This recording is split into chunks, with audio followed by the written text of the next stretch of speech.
ver, Mike, ahí está. ¿Cómo están, hermanos? Bien. Buenos días. Me encanta la oración de los niños porque es planita y simple, ¿verdad? ¿Ya? Bueno, ahí estamos, ¿sí? 1, 2, 3, probando, sí, 1, 2, 3. ¿Sí? Bueno, ¿sí se oye? ¿Sí se oye? Ahí está. Muy bien, gracias. Les decía, la oración de los niños, plana, simple, sencilla y a lo que vas, ¿verdad? Luego tenemos oraciones muy rimbombantes los adultos, que Dios yo creo que sabe qué me está diciendo. Bueno, gracias a Dios por los pequeños. Vamos a orar. Padre, en el nombre de Jesús, te damos gracias por este tiempo en el que nos permite, Señor, venir delante de tu presencia, adorarte, a congregarnos, Señor, a convivir unos con otros, Señor. Esto te agrada a ti, la convivencia, la comunión, la fraternidad, Padre. Te encanta vernos juntos, yo lo sé, Señor, tu palabra lo dice.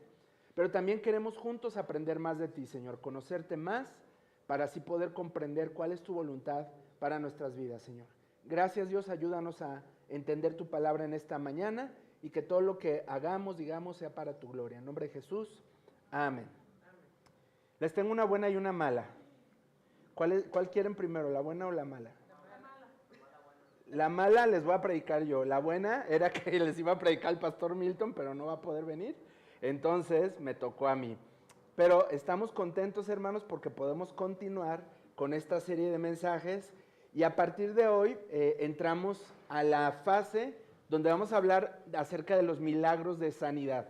Ustedes se acuerdan que hemos estado aprendiendo acerca de los milagros de Jesús y hablamos de categorías que la Biblia menciona acerca de los milagros. La primera categoría fue la autoridad de Jesús sobre los demonios o sobre Satanás y sobre todos los enemigos espirituales. La segunda parte hablamos acerca de los milagros o el poder, la autoridad de Jesús sobre la creación. ¿Se acuerdan que hablábamos de cómo calmó la tempestad, cómo secó la higuera, etcétera, ¿verdad? Y a partir de hoy, 3 semanas, vamos a estar hablando de la sanidad, cómo es que el Señor puede aún sanar en nuestros días y cómo vamos a ver algunos ejemplos de sanidades ahí en los evangelios extraordinarios. Y yo quiero empezar compartiéndoles un versículo que es bastante fuerte para mí. A ver, Elías, ¿me ayudas a darle un clic nada más allá al PowerPoint? Y yo creo que ya se va a poder. Con un clic que le des, yo creo que ya va a poder avanzar. ¿Sí está prendido acá? Sí. O ayúdame tú a avanzarla, si quieres. Hay un versículo, si gustan ustedes buscar en sus Biblias, en Mateo, capítulo 12. Ahí está, muy bien. Ahí estamos. Bueno, hablamos de las categorías, hoy vamos a enfocarnos a la autoridad de Jesús sobre la salud. Pero este versículo que les quería enseñar, fíjense lo que dice. Un día, algunos maestros de la ley religiosa y algunos fariseos se acercaron a Jesús y le dijeron: Maestro, queremos que nos muestres ¿qué? Alguna señal milagrosa. Ojo, para este punto, en este contexto de la historia de Jesús, ya el Señor había hecho varios milagros y prodigios. Sin embargo, ellos seguían pidiéndole más milagros y prodigios. Pero vean qué interesante la respuesta de Jesús. Jesús le respondió: solo una generación maligna y adúltera, quiere decir que confía más en otras cosas que en Dios, exigiría una señal milagrosa. Y es un versículo fuerte para nosotros, porque muchas veces nosotros estamos esperando señales y milagros de Dios para poder afirmar nuestra fe. Es decir, que para que mi fe avance, para que yo crea más en Dios, necesito que Él me muestre un milagro en mi vida o una señal. ¿Y cuántos hemos escuchado, o a lo mejor lo hemos dicho, esa frase clásica, ¿verdad? Señor, si tú eres real, que me gane la lotería, ¿verdad? O que sanes a mi esposa o que sanes a mi abuelita, si eres real, ¿verdad? Entonces queremos poner a prueba a Dios. Y Jesús contesta esto ante una demanda tan insolente del ser humano, de mandarle a Dios un milagro, una señal milagrosa, es solamente una generación maligna pide señales para poder creer. Entonces yo quiero comenzar este mensaje en esta mañana diciéndote que nosotros no buscamos milagros y señales. Por lo menos en aliento de vida no lo hacemos.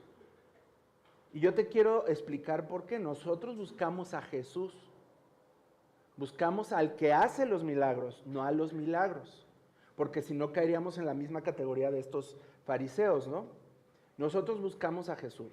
Los milagros y señales vienen después del que sigue a Jesús. Persiguen al que sigue a Jesús, yo me atrevería a decir.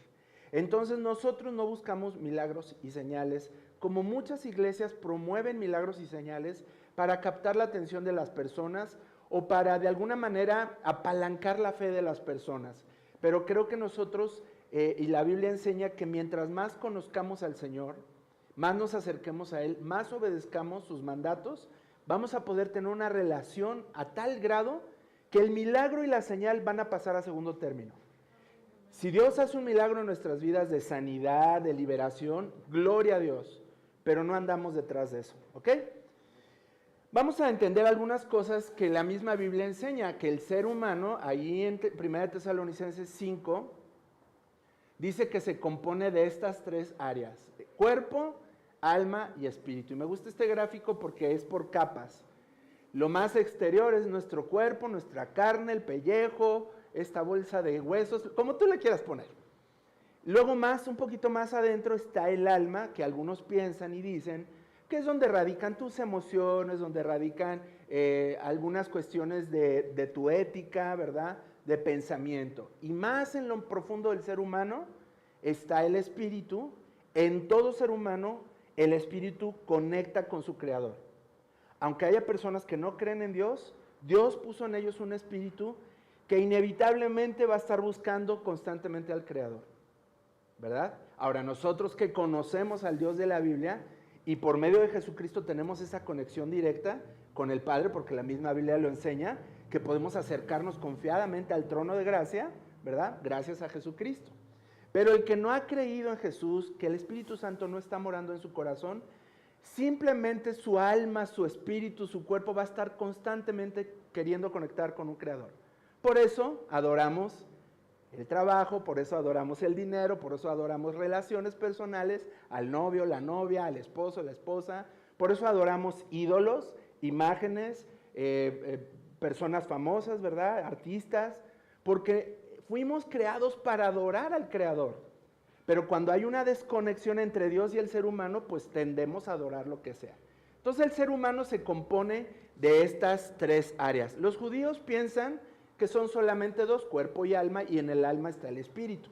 Bueno, eso ya es un tema quizás de discutirlo en otra ocasión. Pero a lo que yo quiero llegar hoy, en esta mañana, es que entendamos que a la caída del ser humano, en la semana pasada, ¿se acuerdan?, que hablamos que el ser humano cae, y entonces el planeta y el ser humano son malditos delante de Dios, es una caída.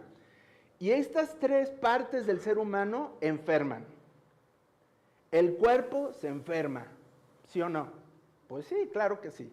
Nos vamos deteriorando, vamos envejeciendo y nos enfermamos. Algunos nacen con alguna enfermedad ya genética, algunos desarrollan enfermedades por el hecho de que estamos en un mundo caído y nuestro cuerpo está caído. Es parte de nuestra naturaleza, nos vamos a deteriorar. La misma Biblia dice que hemos salido del polvo y al polvo vamos a volver, o sea, nos vamos a convertir en polvo finalmente. Entonces el cuerpo se enferma, dado a la caída del ser humano. Pero también el alma se puede enfermar. ¿El alma se enferma en qué sentido? La mente y las emociones del ser humano son vulnerables a enfermedades también. Y a mí me encanta que hemos entrado en una fase en la humanidad en donde por fin nos estamos preocupando por la salud emocional, cuando antes no había esa preocupación. Tú tenías una enfermedad del cuerpo, ibas al doctor y listo. Pero emocionalmente, incluso el estigma aún persiste, ¿va? Si vas al psicólogo o al psiquiatra, ¿qué dice la gente? Estás loco. O yo no voy porque no estoy loco, ¿verdad? Pero hemos comprendido que no se trata de eso, se trata de tu salud emocional. Y ahí entonces tenemos estos padecimientos como bipolaridades, esquizofrenias, demencias, el famosísimo síndrome de estrés postraumático, ¿verdad? Después de que una persona tiene una experiencia muy fuerte, sus emociones quedan tan afectadas que están enfermas, las famosas disforias que están tan presentes en nuestro mundo, autismos, cosas, enfermedades del alma, ¿verdad? Y muchas veces por estas mismas razones estamos en un mundo caído, en deterioro, y por eso también las emociones y la mente se enferman. Y espiritualmente, ¿qué pasa? Pues espiritualmente también, dice la Biblia, dice la palabra de Dios, que estamos muertos espiritualmente antes de conocer a Jesús. Entonces llega Jesucristo, su Espíritu Santo te vivifica, te resucita, eres una nueva criatura. Pero antes de eso, dice que estamos muertos espiritualmente. ¿Por qué? Porque no hay conexión con el Creador, antes de conocer a Cristo. Algunos datos interesantes, hermanos. Allí en la Biblia registra, ya les he mencionado, por lo menos 33 sanidades registradas en los evangelios, 4 categorías, los milagros ya las mencionamos, pero fíjense que la Biblia relata en los evangelios por lo menos 27 veces que Jesús sana a individuos, a personas. Por lo menos 27 veces en la Biblia se habla que Jesús sanó a individuos. Otras 10 ocasiones Jesús sana a grupos de personas. Como vamos a ver hoy, vamos a ver la historia de los 10 leprosos, si se acuerdan. La forma en que Jesús sanaba era muy interesante porque nunca fue igual. En ocasiones tocó a la persona, en ocasiones simplemente dijo algo, en ocasiones a la distancia. ¿Se acuerdan cuando el centurión vino a decirle que su siervo estaba enfermo? Y le dijo, tu fe ha sanado tu siervo. Entonces, a la distancia Jesús sanó a una persona, lo que confirma que Él es Dios, porque si su cuerpo lo limitaba a estar en ese lugar donde estaba, el Espíritu pudo sanar a la persona en otro lugar, dándole a Él esta cualidad. ¿Me ayudan, Pepito, por favor? Perdón, Pepe, allá en la esquina hay varias, perdón. Entonces, el Espíritu, el Señor pudo a la distancia sanar. ¿De qué otras maneras sanó el Señor? ¿Se acuerdan de qué otras maneras sanó? ¿Perdón? Lodo en los ojos, ¿verdad? Hoy vamos a ver acerca de esto. ¿Qué más, Anita? Por su palabra. ¿De qué otra manera? Una mujer tocó solamente su manto, ¿verdad? Y Jesús dijo, ¿quién me tocó? Porque sentí que poder salió de mí, ¿verdad? ¿De qué otra manera sanó Jesús? ¿Se acuerdan?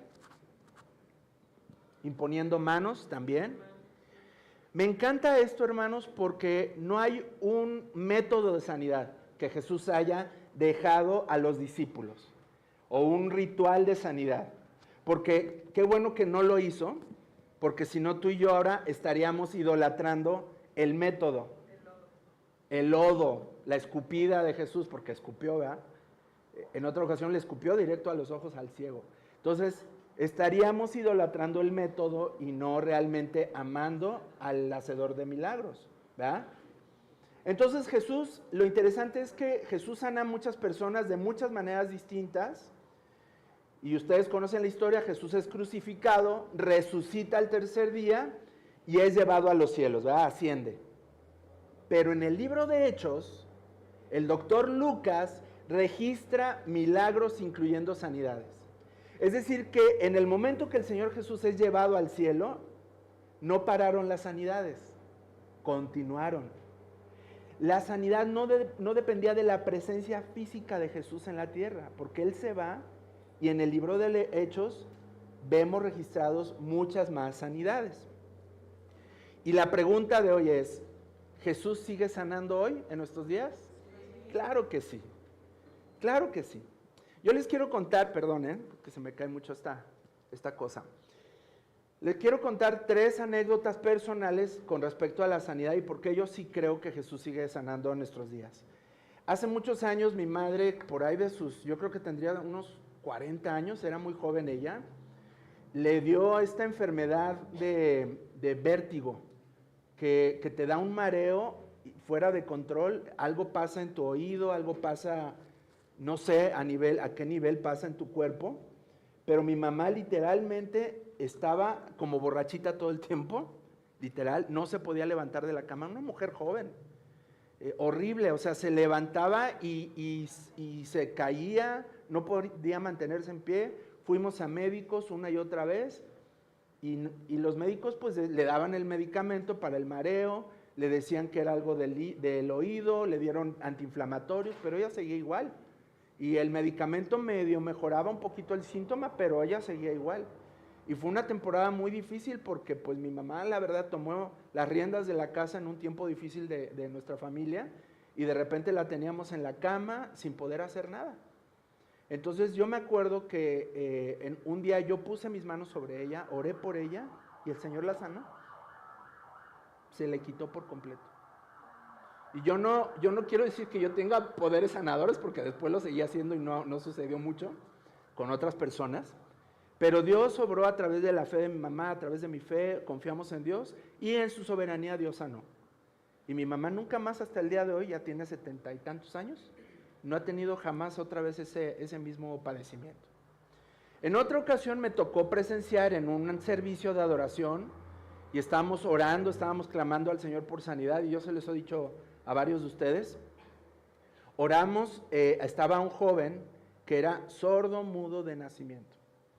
Llegó con su mamá y ella llegó muy desesperada porque el joven confiaba y creía que podía ser sanado de su sordera y su mudez.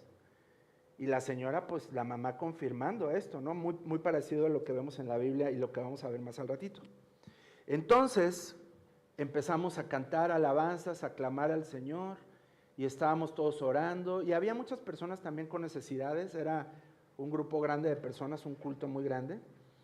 Y de repente el joven se puso a adorar al Señor, a alabar con su voz, con su boca, y empezó a cantar, y empezó a gritar, y la mamá estaba así, que no podía creer lo que estaba pasando, porque jamás había emitido un sonido, y dice que él podía escuchar la música, y él podía escuchar todo lo que estaba pasando, y en ese momento, como pudo, empezó a hablar y a decir, y yo me acuerdo que yo estaba así impactado, o sea, un milagro delante de mis ojos. Entonces esa fue mi segunda experiencia. Y una tercera experiencia, ustedes saben que la mamá de Natán, ella enfermó de cáncer en el 2004, siendo Natán un pequeñito de 3 años, le diagnosticaron un cáncer cerebral. Y pues nosotros estuvimos, iglesias completas, amigos, familia, orando por sanidad. Estuvimos orando, clamando al Señor. Había cultos especiales dedicados para orar por su sanidad, de Penélope. Y no sanaba, y no sanaba, y no sanaba. Y a los 8 años del diagnóstico, el Señor la sanó, pero no aquí. Fue al otro lado, se la llevó a su presencia. Y ahí yo pude entender, después de preguntarle al Señor, ¿por qué si has sanado en otras ocasiones? Y por qué si en la palabra de Dios enseñas que tienes poder para sanar, ¿por qué no la has sanado a ella? Y el Señor me respondió, sí la voy a sanar, pero no en tu tiempo y no a tu forma, la voy a sanar en mi presencia. Finalmente ella es sana y eso yo lo creo y lo confío, que ella no tiene ya ninguna enfermedad, pero está en la presencia de Dios, ahora su cuerpo ya es transformado, ya fue transformado. A lo que voy contigo es que, si se acuerdan, la semana pasada hablábamos de que un milagro es cuando Dios retira momentáneamente la enfermedad, la maldición sobre el ser humano y la tierra. Momentáneamente, por instantes, retira la maldición. Entonces eres sanado, eres liberado, pero finalmente vas a volver a enfermar en algún momento, finalmente vas a morir. Entonces la maldición persiste, pero Dios retira por algunos momentos esa maldición sobre el ser humano. Pero en su presencia, en el cielo, la maldición es retirada para siempre. Y vamos a ser sanados para siempre. Esto es algo que hablábamos ya la semana pasada. Yo te quiero preguntar, ¿cómo está tu salud hoy? ¿Cómo está la salud? ¿Cómo está el dolor de rodilla, las reumas, las migrañas? Los bochornos, ¿verdad? ¿Cómo va? Bien. Pues yo creo que Dios puede sanar. Jesús puede sanar el día de hoy, pero toma en cuenta lo que dije desde un principio. No andamos detrás del milagro. Sin embargo, el Señor en su misericordia y en su soberanía puede sanar todavía. Creemos en eso, lo confiamos. Los que han tomado el curso de ADN de la Alianza, que es la denominación a la que pertenecemos, uno de los valores es que Él puede sanar. Jesús aún sana, lo creemos, lo predicamos, está en nuestro ADN como iglesia. Entonces, por supuesto que creemos que puede sanar en nuestros días. Vamos a 3 ejemplos. Primero, vamos a Marcos 7, por favor, si gustan acompañarme.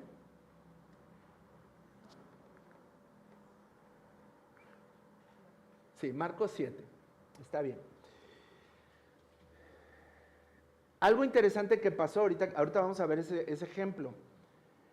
En una ocasión Jesús proclamó este pasaje que están viendo en la pantalla en Lucas 4, 18 al 19 y 21. Dice, el Espíritu del Señor está sobre mí. ¿Se acuerdan de dónde viene esa proclamación? ¿Alguien se acuerda? Isaías. Es una profecía de Isaías, gracias. Y Jesús agarra esa profecía de Isaías y la pronuncia y dice, el Espíritu del Señor está sobre mí porque me ha ungido, acuérdense que un ungido es un escogido de Dios, para llevar la buena noticia a los pobres, me ha enviado a proclamar que los cautivos sean liberados. ¿Jesús liberó?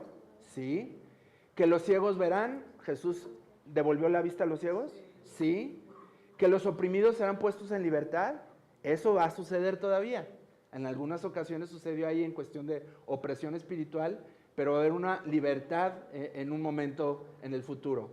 Y la Escritura dice que acaban de oír de Isaías, se ha cumplido este mismo día. Es decir, Jesús está diciendo, eso de lo que habló el profeta Isaías hace 500 años, se está cumpliendo conmigo hoy.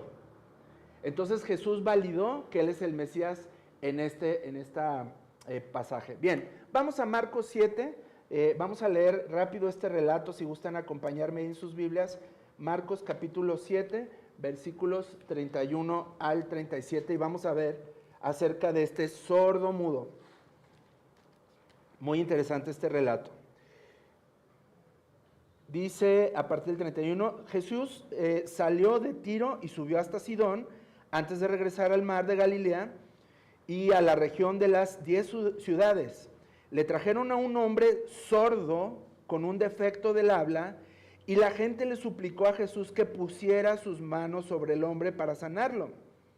¿Quiénes fueron los que pidieron la sanidad? Las personas. Si se fijan, él no buscó a Jesús, el sordomudo no buscó a Jesús. Jesús lo llevó aparte de la multitud para poder estar a solas con él. Fíjense el método, metió los dedos en los oídos del hombre. Después escupió sobre sus dedos y tocó la lengua del hombre. Y mirando al cielo suspiró y dijo, Efatá, que significa ábranse.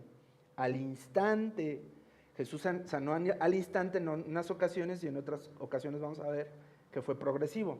Al instante el hombre pudo oír perfectamente bien y se le desató la lengua de modo que hablaba con total claridad. Jesús le dijo a la multitud que no lo contaran a nadie, pero cuanto más pedía que no lo hicieran, tanto más hacían correr la voz. Es decir, todos querían un milagro, ¿verdad? Bien, vamos a ver varias cosas. En primer lugar, este hombre, por la región en donde estaba, pues era un gentil, no era judío, y aquí podemos aprender cómo es que Jesús sanaba no solamente a los de su pueblo, sino a todo mundo, a las personas que incluso no eran judías. Era sordo, era mudo, no podía oír, no podía hablar. Imagínense la vida de una persona que nació así, una vida solitaria, una vida dolorosa. Imaginémonos qué frustrante, ¿verdad? No poder escuchar, no saber qué cosas tienen sonido, o sea, no saber si un ave trina o canta, no conocer el sonido de la voz de una persona que te ama, la que amas, tu mamá, tus hijos, tus hermanos. Imagínense cuán frustrante debe de ser la vida de una persona que nació así y no poderte comunicar de una manera como nosotros lo hacemos, ¿no? Sino a través de otros métodos quizás, no sé, en los tiempos de Jesús, qué tan desarrollado estaría el método de hablar por señas, pero ha de haber sido muy frustrante. Sin embargo, aquí los amigos y familiares lo trajeron y dice la Biblia que rogaron a Jesús. Qué importante es cuando los familiares y amigos conocen al mismo Dios que tú amas y conoces, que pueden clamar al Señor por ti. ¿Se acuerdan también de aquel hombre que bajaron del techo, verdad? ¿Quiénes fueron? Los amigos. Qué importante es que estés rodeado de familia y amigos que aman a Dios y saben que en Dios puede haber una sanidad. Por eso la importancia de la iglesia, porque quizás si en tu familia de sangre no hay esa misma convicción que tú tienes, en la familia en Cristo sí la va a haber. Y aquí puedes encontrar personas que te pueden llevar a Dios y clamar a Dios por una sanidad para tu vida. Bien, vamos a ver algunas cosas interesantes. Dice la Biblia que Jesús, miró al cielo. Qué importante, ¿verdad? Y esto me recuerda a aquella frase en el Padre Nuestro que dice, hágase tu reino, ¿verdad? En la tierra como se hace en el cielo. En ese momento, el reino de Dios estaba descendiendo a la tierra porque Jesús estaba mirando a los cielos. Puso su mirada en los cielos sabiendo que en ese momento la maldición iba a ser retirada porque el reino de los cielos iba a hacer presencia ahí en ese momento con el sordomudo. En ese momento se habilita un lugar sagrado. Es un momento sagrado, un lugar sagrado, como lo vimos hace varias semanas, que hay momentos en los que la tierra recibe la presencia de Dios y se manifiesta su poder. Y eso es lo que pasa con los milagros. Luego dice ahí que hubo imposición de manos, es decir, Jesús tocó a la persona. En este caso dice que metió sus dedos en sus oídos y luego le tocó la lengua con sus dedos, puso sus manos sobre él. Y esta es una práctica muy común en el Antiguo Testamento, la imposición de manos, tocar a la persona para clamar a Dios por ella. Y vamos a aprender algunas cosas interesantes. Si me ayudan a buscar estos pasajes, por favor, alguien que me ayude a buscar 2 de Timoteo 1:6. Otra persona que me ayude a buscar Marcos 16, otra persona Hechos 28:8 y alguien más que me ayude a encontrar Hechos 8:17. Ahí está en la pantalla si gustan verlo, 2 de Timoteo 1:6, luego Marcos 10:16, Hechos 28:8 y alguien que me ayude con el último pasaje. Hay dos al final, Hechos 8 y Hechos 19. ¿Cuál tienes, Marifer? ¿Timoteo? Vamos a leer, ¿qué dice Timoteo? 2 de Timoteo 1:6. Que el Señor muestre una bondad especial con Onesíforo y toda su familia, porque él me visitó muchas veces y me dio ánimo. Jamás se avergonzó de que yo estuviera en cadenas. Creo que a ver, o vemos, ¿sí es 2 de Timoteo? 1:6. Sí.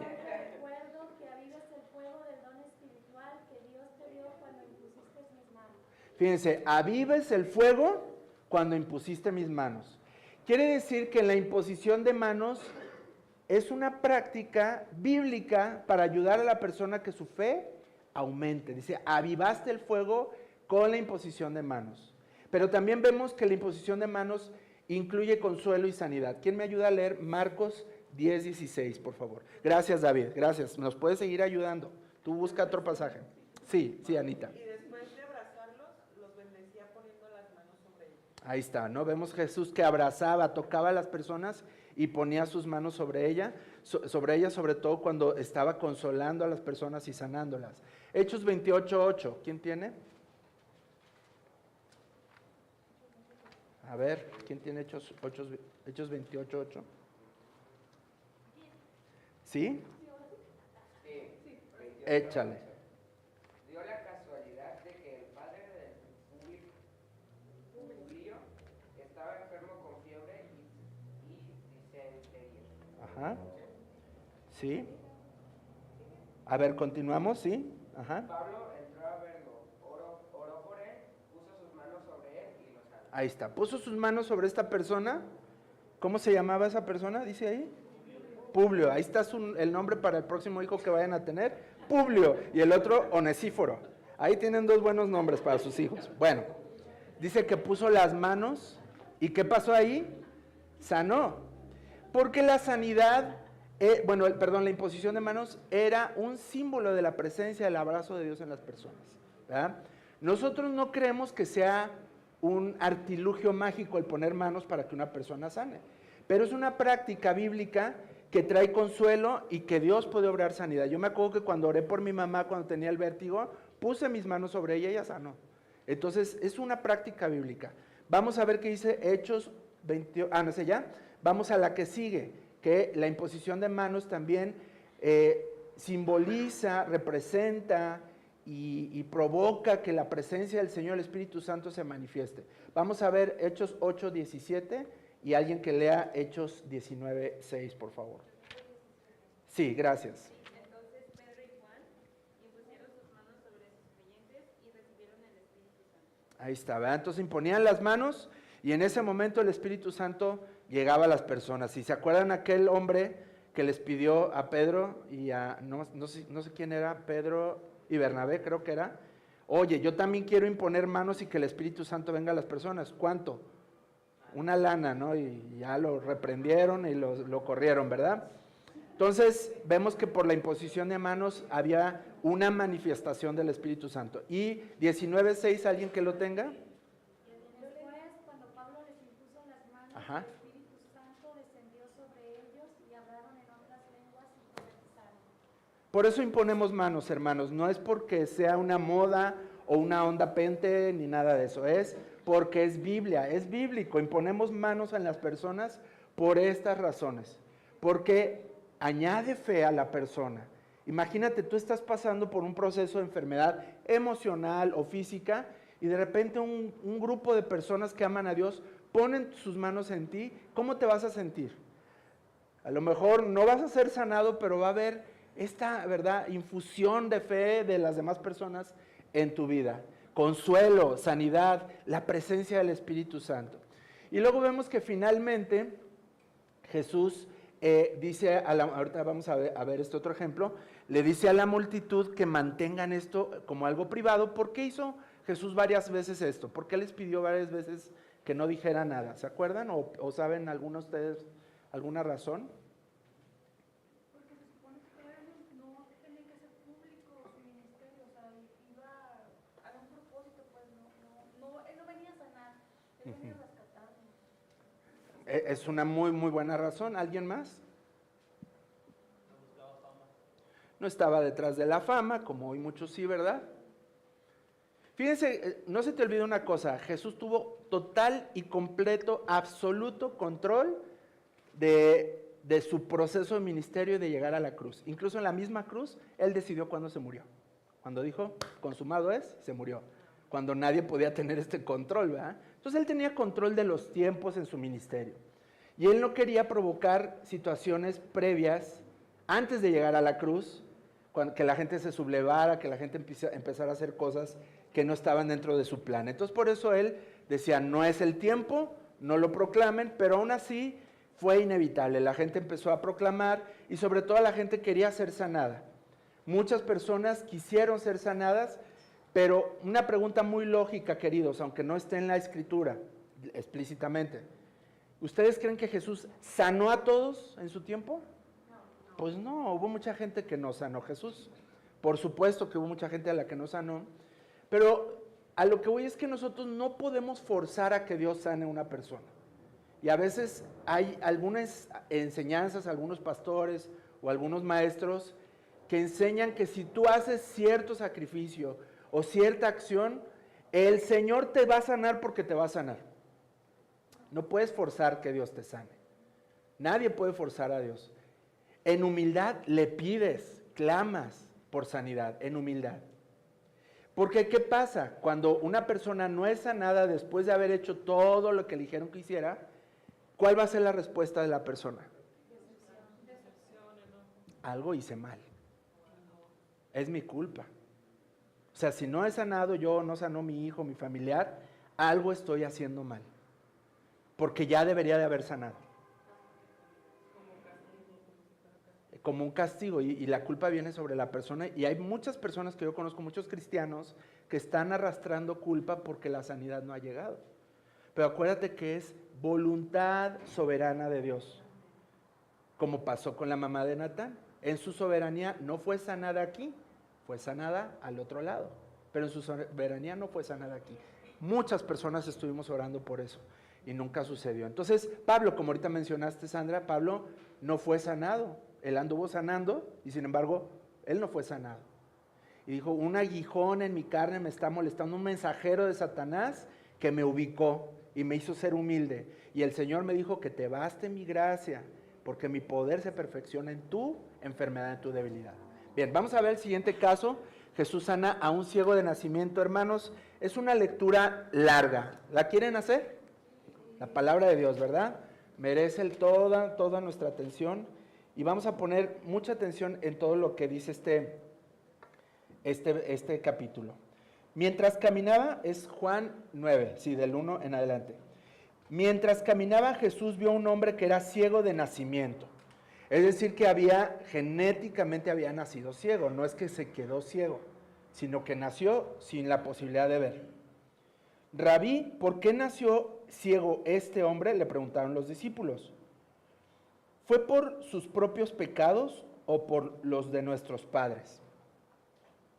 No fue por sus pecados ni tampoco por los de sus padres, contestó Jesús, porque esto era clásico, una creencia clásica, que la enfermedad era causada por el pecado de las personas. No siempre es así, ahorita vamos a hablar de eso. Nació ciego, dijo Jesús, para que ¿qué? Que todos vieran el poder de Dios en él. Debemos llevar a cabo cuanto antes las tareas que nos encargó el que nos envió. Pronto viene la noche cuando nadie puede trabajar, pero mientras estoy aquí en el mundo, yo soy la luz del mundo. Verso 6. Luego escupió, yo no sé qué traía Jesús con eso de escupir, pero bueno, escupió en el suelo, hizo lodo con la saliva y lo untó en los ojos del ciego y le dijo, ve a lavarte en el estanque de Siloé. Qué interesante, ¿verdad? Y bueno, Siloé significa enviado, entonces el hombre fue, se lavó y regresó viendo. Sus vecinos y otros que lo conocían como un pordiosero ciego, se preguntaban, ¿no es ese hombre el que solía sentarse a mendigar? Algunos decían que sí y otros decían, no, solo que se le parece. Pero el mendigo seguía diciendo, sí, soy yo. Le preguntaron, ¿quién te sanó? ¿Cómo sucedió? Y él les dijo, el hombre al que llaman Yeshua, Jesús, hizo lodo, me lo untó en los ojos y me dijo, ve al estanque de Siloé y lávate. Entonces fui y me lavé y ahora puedo ver. Así de fácil. Verso 12, ¿dónde está él ahora? Le preguntaron, no lo sé, contestó. Entonces lo llevaron ante los fariseos al hombre que había sido ciego, porque era día de descanso cuando Jesús hizo lodo y lo sanó. Híjole, ahí hay problemas. 15, los fariseos interrogaron al hombre sobre todo lo que había sucedido y le respondió, él puso lodo sobre mis ojos y cuando me lavé pude ver. Algunos de los fariseos decían, ese tal Jesús no viene de Dios, porque trabaja en el día de descanso. Y otros decían, pero ¿cómo puede un simple pecador hacer semejantes señales milagrosas? Así que había una profunda diferencia de opiniones entre ellos. Luego los fariseos volvieron a interrogar al hombre que había sido ciego. ¿Qué opinas del hombre que te sanó? Pues creo que debe de ser un profeta, contestó el hombre. Aún así los líderes judíos se negaban a creer que el hombre había sido ciego. Y ahora podía ver, así que llamaron a sus padres. Pues quién mejor, ¿verdad?, que sus papás. 19, ¿es este tu hijo? Le preguntaron, ¿en verdad nació ciego? Si es cierto, ¿cómo es que ahora ve? Y sus padres contestaron, sabemos que él es nuestro hijo y que nació ciego, pero no sabemos cómo es que ahora puede ver ni quién lo sanó. Pregúntenselo a él, ya tiene edad para hablar por sí mismo. Los padres dijeron eso por miedo a los líderes judíos, quienes habían anunciado que cualquiera que dijera que Jesús era el Mesías sería expulsado de la sinagoga. Por eso dijeron, ya tiene edad suficiente, entonces pregúntenle a él. Se lavaron las manos los papás.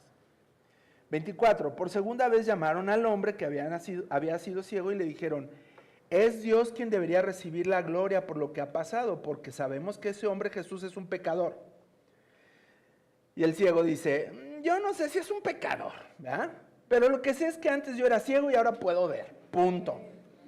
26, ¿pero qué fue lo que te hizo? Le preguntaron, ¿cómo te sanó?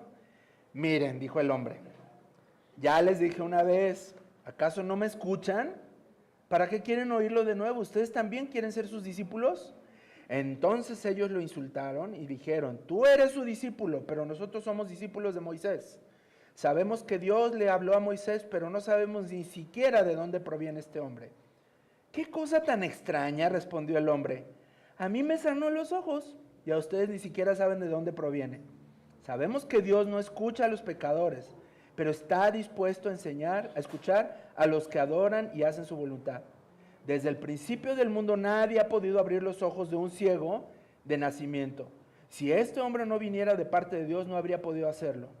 Tú naciste pecador hasta la médula, le respondieron. ¿Acaso tratas de enseñarnos a nosotros? Y lo echaron de la sinagoga. Qué interesante este relato, hermanos. Hay mucho de qué hablar aquí, pero no tenemos el tiempo. Lo interesante es esto que dice al final. Él les da una cátedra a los maestros. Y algo que me llama mucho la atención dice en el 32, desde el principio del mundo nadie ha podido abrir los ojos de un ciego de nacimiento. y que me pongo a hacer la tarea, hermanos, y me puse a tratar de encontrar en el Antiguo Testamento a alguna persona que haya sido sanada de ceguera. ¿Y saben cuántos encontré? Ni uno.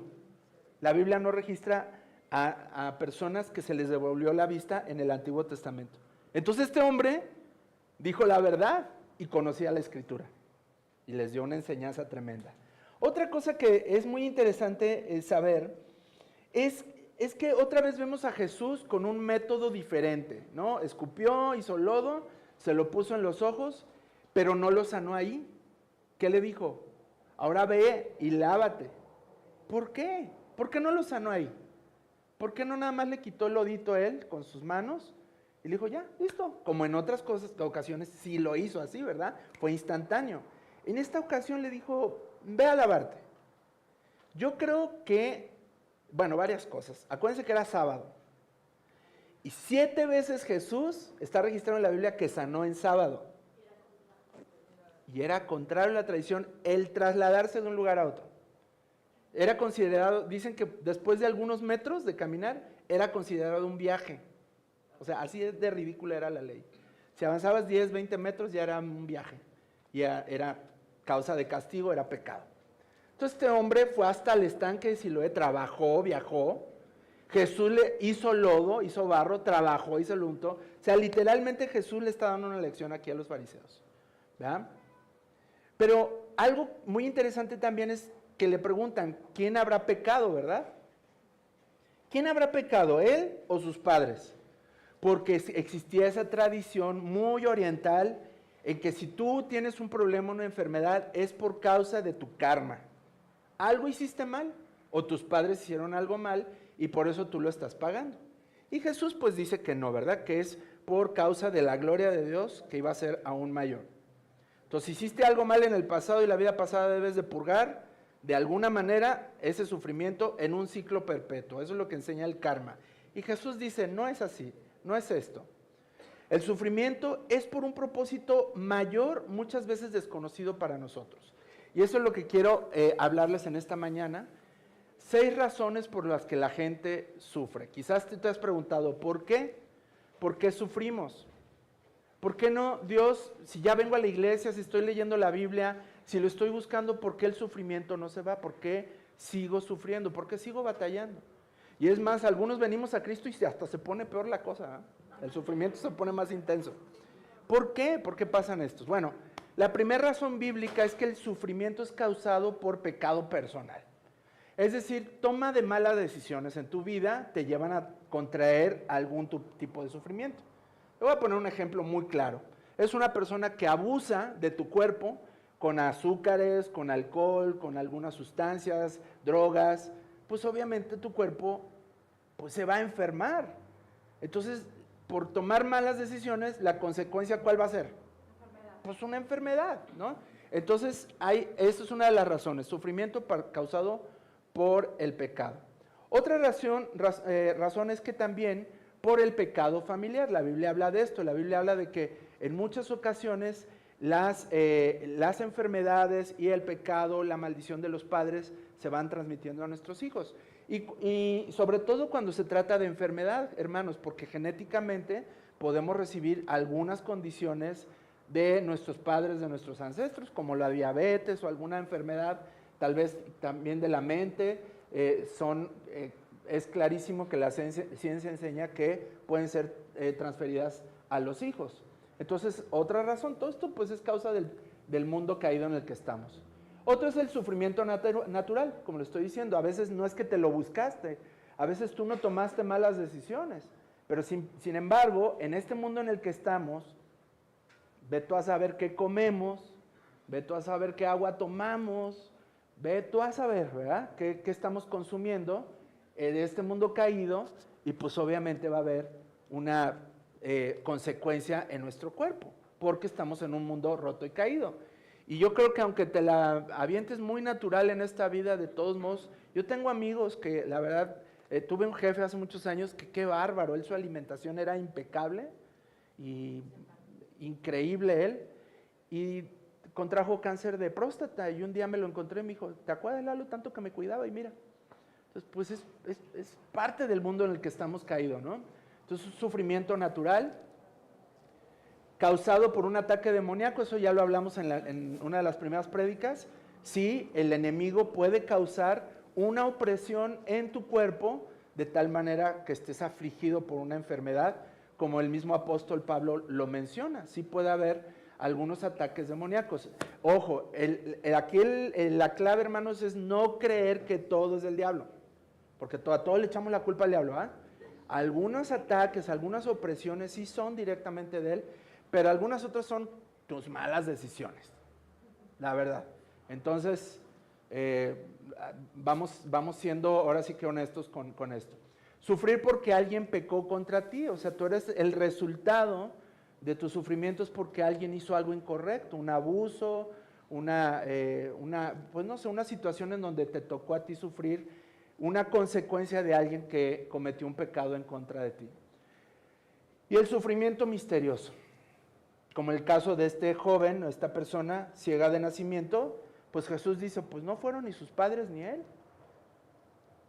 Y Jesús da una explicación, él está enfermo para dar gloria a Dios, pero tú y yo muchas veces no vamos a entender por qué estamos sufriendo. La verdad de las cosas. Muchas veces no va a llegar la respuesta. En este mundo no va a llegar. Quizás en su presencia todo se va a aclarar. Pero aquí muchas veces no vamos a ver y va a ser este sufrimiento misterioso. Yo no le hice nada a nadie, no me cuidé, traté de hacer las cosas bien y estoy sufriendo. Pues sí, porque también es parte de esta vida. Vamos a ver ahora el último caso, ya para terminar, hermanos. Este caso es muy interesante, el de los 10 leprosos. Si gustan acompañarme a Lucas 17, del 11 al 19. Lucas, acuérdense que era médico, entonces un buen médico va a hacer un buen registro de un padecimiento o enfermedad, ¿verdad? Lucas 17, 11 al 19. Mientras Jesús seguía caminando a Jerusalén, llegó a la frontera entre Galilea y Samaria. Al entrar a la aldea, 10 hombres con lepra se quedaron a la distancia gritando, Jesús, Maestro, ten compasión de nosotros. Pausa. ¿Saben cuál es la emoción que más registra la Biblia de Jesús? Sí, la compasión. Compasión. Es la emoción que más registra los evangelios de Jesús. Bien, vamos a avanzar. Dice, gracias Marifer. Dice, ten compasión de nosotros. Jesús los miró y dijo, vayan, preséntense a los sacerdotes. Y mientras ellos iban, quedaron limpios de lepra. Otra vez vemos un caso muy diferente, donde Jesús literalmente no los tocó, pero sin embargo, en otros casos sí hemos visto que sí puso sus manos sobre los leprosos. Y dice, uno de ellos, verso 15, cuando vio que estaba sano, volvió a Jesús y exclamó, alaben a Dios, y cayó al suelo a los pies de Jesús y agradeció por lo que había hecho. Y ese hombre era samaritano, es decir, que era un gentil, no judío, era un apestoso, literalmente para los judíos. 17, Jesús preguntó, ¿no sané a 10 hombres? ¿Dónde están los otros 9? Ninguno volvió para darle gloria a Dios, excepto, a ver, ¿qué dice ahí? ¿Gloria a quién? A Dios. ¿Y este hombre a quién adoró? A Jesús. Jesús es Dios, excepto este extranjero. Y Jesús le dijo al hombre, levántate y sigue tu camino, tu fe te ha sanado. Bueno, la lepra, una enfermedad infecciosa, todavía existe. Hay naciones, hay poblaciones en el mundo que todavía no se ha podido erradicar y controlar esta enfermedad. ¿Cuántos saben qué es la lepra? ¿Qué es la lepra? Hay lepra, hay un pabellón de leprosos acá en el civil. ¿Qué es la lepra? Es una enfermedad de la piel, ¿verdad? Pero que va entrando. Si la piel se pudre, se cae, literalmente, no sana. Pero lo horrible de la lepra es que se va alcanzando hasta tus nervios. Entonces llega un punto es que es tan doloroso que la gente prefiere morirse. La lepra era algo horrible, es algo horrible y era en los tiempos de Jesús algo muy relacionado con maldición, con demonios, con el pecado. Entonces, ¿qué pasaba con los leprosos? Los echaban a las afueras de la ciudad y ahí alguien con misericordia de vez en cuando iba y les aventaba desperdicios de comida para que comieran. Entonces estaban allá en cuevas, en zanjas, y la gente misericordiosa se acercaba a ellos para aventarles un poco de comida y agua, y así vivían esas personas. Pero la ley de los fariseos, de los judíos, indicaba que cualquier persona que tuviera contacto con un leproso quedaba impuro delante del Señor. No contagiado, sino impuro delante de Dios. Y tenían que ir al templo para hacer un proceso de purificación. Pero era tan el terror de la lepra, hermanos, que incluso las personas no iban a comprar comida donde un leproso había comprado algo. Entonces por eso los que vendían comida o cosas no le vendían a los leprosos porque se quedaban sin clientes. Dicen que si había un leproso en una cuadra de distancia, una persona ya quedaba impura.